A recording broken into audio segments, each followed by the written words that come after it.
সুদের টাকা আর ঘুষের টাকা দিয়ে আপনি কোরবানি করবেন ভাবতেছেন, আপনার কোরবানি কবুল হবে না।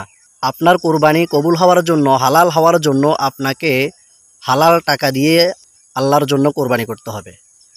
সুদের টাকা, ঘুষের টাকা দিয়ে আপনি কোরবানি করলে আপনার কোরবানি কবুল হবে না।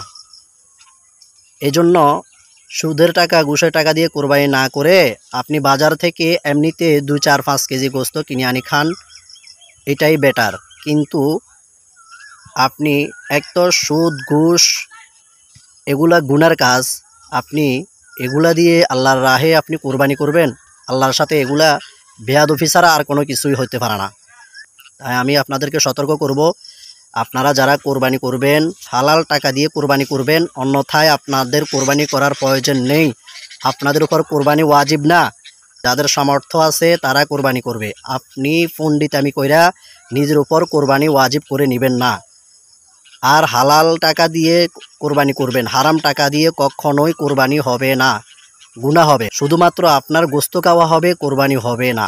আল্লাহ পাক রব্বুল আলামিন আমাদেরকে বুঝার তৌফিক দান করুন এবং হারাম থেকে বেঁচে থাকার তৌফিক দান করুন। হালাল টাকা দিয়ে, হালাল উপার্জন দিয়ে কোরবানি করার তৌফিক দান করুন। আমিন।